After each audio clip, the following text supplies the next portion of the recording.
नमस्कार, मैं अशोक कुमार पांडे और स्वागत है आपका द क्रेडिबल न्यूज पर। आज दिल्ली में आई हुई हैं ममता बनर्जी और ममता बनर्जी सुप्रीम कोर्ट में एसआईआर के मामले में अपना केस खुद लड़ने वाली हैं। जब यह वीडियो मैं कर रहा हूं तो केस रजिस्टर हो चुका है, केस लड़ा जाएगा, सुनवाई होगी थोड़ी देर बाद। इसके साथ साथ ममता बनर्जी ने एक बड़ा शगुफा छोड़ा है, या फिर कहिए कि एक बड़ी बात कर दी है। उन्होंने कहा है कि वो ज्ञानेश कुमार के खिलाफ यानी सीईसी के खिलाफ इंपीचमेंट लेकर आएंगी, महाअभियोग प्रस्ताव लेकर आएंगी। महाअभियोग प्रस्ताव आप जानते हैं, अगर पास होता है संसद में तो ज्ञानेश कुमार की पूरी बेइज्जती के साथ कुर्सी चली जाएगी। उन्होंने यह भी कहा है कि संसद के अंदर विपक्ष का जो भी दल हमारा साथ देगा, हम उसके साथ खड़े होंगे इंपीचमेंट की बात पर। जाहिर तौर पर संसद के अंदर जो बहुमत है वो सरकार के पास है, इसीलिए उनकी सरकार है, लेकिन विपक्ष भी संसद के अंदर काफी ताकतवर है। इंपीचमेंट से बड़ी बात यह है कि अगर इंपीचमेंट का प्रपोजल आता है, अगर विपक्ष मिलजुल कर इंपीच करने के लिए प्रपोजल लेकर आता है, प्रस्ताव लेकर आता है, तो ओम बिरला को ना चाहते हुए भी संसद के अंदर ज्ञानेश कुमार, एसआईआर, चुनाव आयोग, सारा जो तमाशा पिछले दिनों हुआ है उस पर बहस करानी पड़ेगी।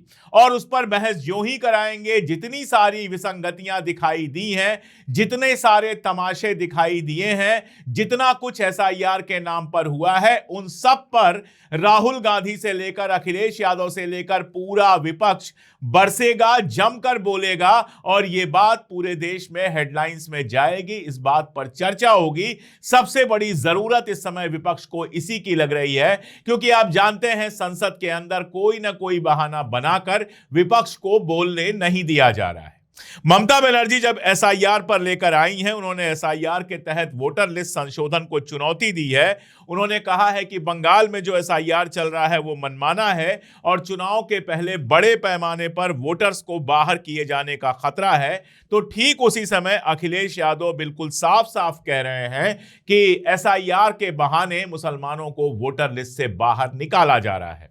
अभी ये सारी चीजें संसद के बाहर बोली जा रही हैं, अभी ये सारी चीजें सुप्रीम कोर्ट में बोली जा रही हैं, लेकिन अगर इंपीचमेंट का प्रस्ताव आता है तो ये सारी चीजें संसद के अंदर बोली जाएंगी। वैसा ऐसा होने की संभावना बहुत कम है, लेकिन मान लीजिए कि इंपीचमेंट का प्रपोजल आता है और भारतीय जनता पार्टी को समर्थन देने वाले कुछ दल भी उसके बहाने सरकार के ऊपर प्रेशर बनाना चाहते हैं, तो न केवल ज्ञानेश कुमार के लिए बल्कि सरकार के लिए भी बड़ी मुसीबत पैदा हो सकती है।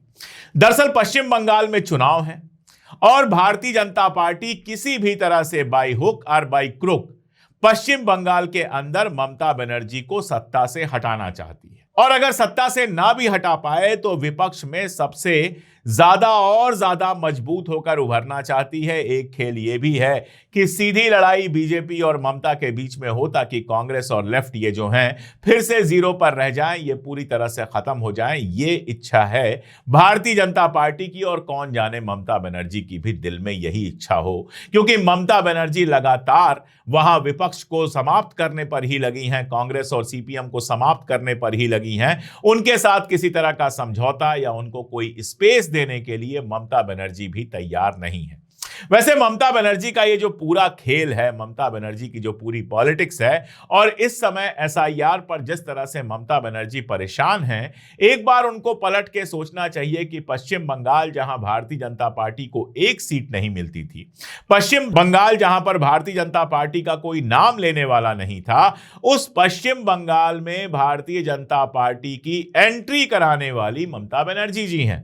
शायद ममता बनर्जी इस समय अफसोस भी कर रही होंगी जब उनकी कुर्सी थोड़ी हिलती हुई दिखाई दे रही है। अगर उन्होंने अटल बिहारी वाजपेयी के जमाने में एनडीए का हिस्सा बनना स्वीकार नहीं किया होता, अगर बीजेपी के साथ सीट समझौता नहीं किया गया होता, तो आज बीजेपी पश्चिम बंगाल में उस तरह से खतरा बन के नहीं उभरती जिस तरह का खतरा ममता बनर्जी की कुर्सी के लिए बन गई है। ये और लोगों को भी सोचना चाहिए जिनको लगता है कि भारतीय जनता पार्टी से समझौता करके तुरंत का लाभ मिल जाएगा, लेकिन बीजेपी एक ऐसी पार्टी है कि वो थोड़े बहुत लाभ से खुश नहीं होती है, उसको सीधे सत्ता पर कब्जा चाहिए। इसलिए अगर आप उंगली पकड़ाएंगे तो वो सीधे पहुंचे तक पहुंचेंगे और आपको कुर्सी से उतार कर खुद कुर्सी पर बैठ जाएंगे। वैसे 2 फरवरी को ममता बनर्जी की ज्ञानेश कुमार से मुलाकात भी हुई थी। एसआईआर के खिलाफ काली शाल ओढ़कर वो गई थी और दिल्ली में मुख्य आयुक्त सीईसी ज्ञानेश कुमार से मुलाकात की थी। उनके साथ एसआईआर से प्रभावित 13 परिवार और टीएमसी के नेता भी गए थे। चुनाव आयोग के अधिकारियों ने कहा कि ममता ने अपने मुद्दे सीईसी को बताए, लेकिन उनका जवाब सुने बिना ही नाराज होकर मीटिंग से चली गईं। जबकि मुलाकात के बाद ममता बनर्जी ने कहा कि मैं बहुत दुखी हूं। मैं दिल्ली और देश की राजनीति में लंबे समय से सक्रिय हूं, लेकिन आज तक ऐसा अहंकारी और झूठा चुनाव आयुक्त नहीं देखा। वह इस तरह से बात करते हैं जैसे वो जमींदार हो और हम नौकर। उन्होंने हमारा अपमान किया, हमें शर्मिंदा किया। हमने कहा कि आपके पास भाजपा की ताकत है, हमारे पास जनता की ताकत है, और उसके बाद हमने बैठक का बायकॉट कर दिया। ममता बनर्जी ये भी कह रही हैं कि चुनाव आयोग सरकार के दलाल की तरह काम करता है। ये वही सारी बातें हैं जो पहले भी कही गई हैं अलग अलग नेताओं द्वारा। दरअसल ममता बनर्जी ने आयोग से कई सारी शिकायतें दर्ज कराई हैं। उन्होंने कहा कि चुनाव के ठीक पहले ही आखिर एसआईआर क्यों हो रहा है। 4 राज्य में चुनाव होना है, बंगाल में, तमिलनाडु में, केरल में और असम में। एसआईआर 3 राज्यों में तो हो रहा है, लेकिन भाजपा का जहां शासन है यानी आसाम में, वहां पर एसआईआर नहीं हो रहा है। जबकि बंगाल में, तमिलनाडु में और केरल में एसआईआर हो रहा है, जहां भारतीय जनता पार्टी का शासन नहीं है। यह भी एक बड़ा सवाल है। वैसे आसाम में हिमंता बिस्वा शर्मा जो कर रहे हैं वो भी किसी से कम नहीं है। जो सीधे सीधे कह रहे हैं कि मियां वोटर्स के इतने वोट हमको हटवाने हैं, मियां वोटर्स को बाहर निकालना है, उनको परेशान करना है, वो भी कम नहीं है। लेकिन ये सवाल तो बनता है कि आखिर असम में एसआईआर क्यों नहीं हो रहा है जहां भारतीय जनता पार्टी की सरकार है, और बंगाल, तमिलनाडु और केरल में एसआईआर क्यों हो रहा है जहां भारतीय जनता पार्टी सत्ता से बाहर है। घुसपैठियों पर भी ममता बनर्जी ने बात की और कहा कि घुसपैठियों की बात भारतीय जनता पार्टी करती है, लेकिन घुसपैठ रोकना तो भारतीय जनता पार्टी का काम है, क्योंकि बॉर्डर तो भारतीय जनता पार्टी के पास है। बॉर्डर पर तो बीएसएफ लगा है, जिसकी जिम्मेदारी गृह मंत्रालय यानी सीधे सीधे अमित शाह के ऊपर है। ममता बनर्जी ने एक तरह से धमकी भी दी कि वो चाहती तो लाखों लोगों को दिल्ली लेकर आ सकती थी। यानी वो क्या कह रही हैं कि अगर नहीं सुनी गई उनकी बात तो बंगाल से लाखों लोगों को लेकर दिल्ली आएंगी और यहां पर धरना देंगी। ममता बनर्जी ये कर सकती हैं। मुख्यमंत्री बनने के बावजूद सड़क पर उतरना उन्होंने छोड़ा नहीं है। कभी भी चप्पल पहनकर पैदल निकल जाती हैं, लाखों की भीड़ लेकर कलकत्ता की सड़क पर कहीं भी खड़ी होकर भाषण देने लगती हैं। जमीन वाली नेता तो रही ही हैं ममता बनर्जी।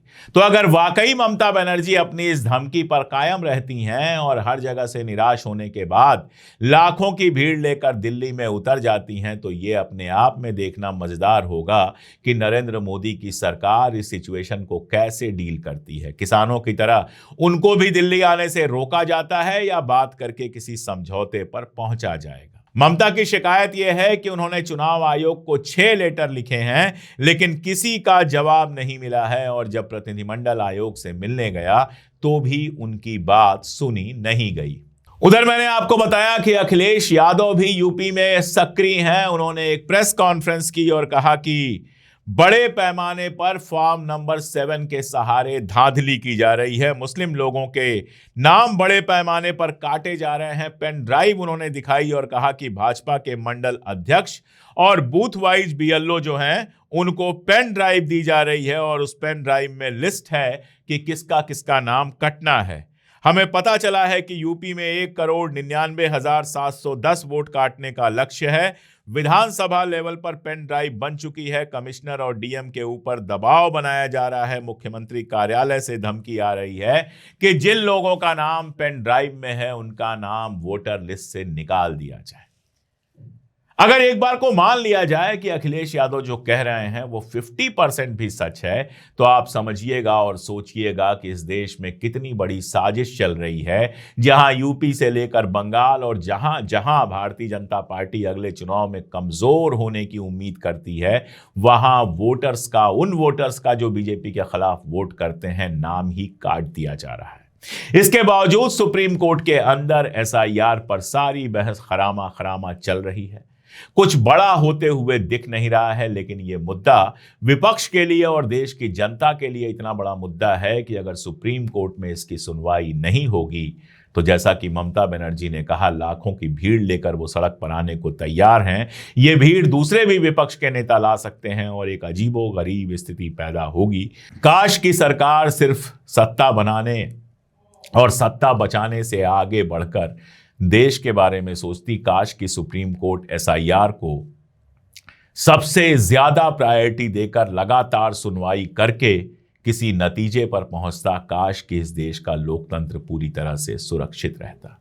यह सवाल सिर्फ ममता का, अखिलेश का, राहुल का या किसी और का नहीं है। यह सवाल मेरा है, आपका है, हम सबका है। इसलिए बेहद जरूरी है कि इस सवाल पर गौर से सोचा जाए और एसआईआर के मुद्दे पर लगातार बात की जाए। आज के लिए इतना ही। बहुत शुक्रिया।